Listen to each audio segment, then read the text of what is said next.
เรื่องราวของฝนฟ้าที่ตกลงมาตั้งแต่ช่วงเช้าที่ผ่านมาทั่วกรุงเทพเลยนะครับเพราะว่าตอนนี้พายุฤดูร้อนเข้ามาแล้วไปดูสภาพอากาศที่เกิดขึ้นหน่อยนะครับเมื่อช่วงเช้าที่ผ่านมาโดยทางศูนย์ป้องกันน้ำท่วมกรุงเทพมหานครได้มีการรายงานสภาพฝนตกในพื้นที่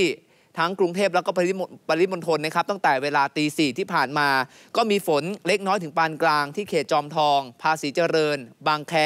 แล้วก็ที่ตลิ่งชันด้วยหลังจากนั้นครับประมาณตี 5ก็ไปเจอกลุ่มฝนเล็กน้อยถึงปานกลางที่บางขุนเทียนกระจายมาที่บางบอนบางกอกน้อยตลิ่งชันภาษีเจริญแล้วก็เวลา 6:30 นะครับเกิดฝนเล็กน้อยที่บางกอกน้อยตลิ่งชันแล้วก็ฝนปานกลางที่ทุ่งครุต่อเนื่องพระสมุทรเจดีย์แล้วก็เขตบางนาแล้วก็ช่วงสายครับ 8:50 นาทีก็มีฝนเล็กน้อยถึงปานกลางที่สวนหลวงบางกะปิสะพานสูงบึงกุ่มวังทองหลางเคลื่อนตัวเข้าเขตลาดพร้าวโอ้โหจุดนี้สำคัญเลยนะครับรถติดอยู่แล้วในช่วงเช้าแล้วก็ไปที่อำเภอบางพลีต่อเนื่องบางนาพระโขนงเข้าสู่เขตประเวศที่สตูดิโอของเราก็เจอกับฝนด้วยเหมือนกันส่วน 9:15 นาทีก็เกิดฝนเล็กน้อยถึงปานกลางนะครับที่เขตบางนาพระโขนงประเวศวังทองหลางบางกะปิสะพานสูงเคลื่อนตัวไปทางทิศเหนือ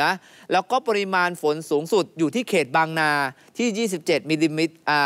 เมตรนะครับทำให้หลายคนที่ออกมาทำงานก็ต้องพกร่มออกมาแล้วก็เผื่อเวลาในการทำงานด้วยนะครับขณะที่ทางกรมอุตุนิยมวิทยานะคะได้ประกาศฉบับที่ 8 เตือนพายุฤดูร้อนบริเวณประเทศไทยตอนบนโดยจะมีผลกระทบตั้งแต่วันนี้ค่ะจนถึงวันที่ 7 เมษายนนะคะโดยในช่วงวันที่ 5-6 เมษายนทางภาคเหนือภาคตะวันออกเฉียงเหนือภาคกลางภาคตะวันออกรวมถึงกรุงเทพมหานครและปริมณฑลจะมีพายุฤดูร้อนเกิดขึ้นค่ะโดยจะมีลักษณะของพายุฝนฟ้าคะนองลมกระโชกแรงฟ้าผ่าแล้วก็มีลูกเห็บตกแล้วก็มีฝนตกหนักในบางพื้นที่ด้วยนะคะส่วนในวันที่ 7 เมษายนทางภาคตะวันออกเฉียงเหนือภาคตะวันออกจะมีฝนลดลงค่ะส่วนด้านตะวันตกของภาคเหนือและก็ภาคกลางนะคะรวมทั้งกรุงเทพมหานครและปริมณฑลยังคงมีฝนฟ้าคะนองอย่างต่อเนื่องค่ะส่วนทางภาคใต้ตอนบนก็จะมีฝนฟ้าคะนองเพิ่มขึ้นเช่นเดียวกันค่ะจึงขอให้ประชาชนนะคะระวังอันตรายจากพายุฝนฟ้าคะนอง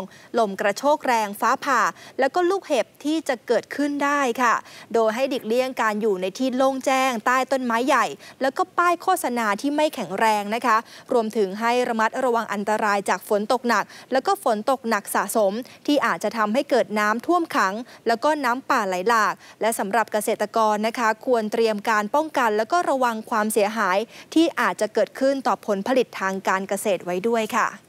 ดูรายการสดช่องนิว18พร้อมกันได้ทุกช่องทางดังต่อไปนี้หรือดูรับชมย้อนหลังได้ที่ Daily Motion และ YouTube News 18 News 18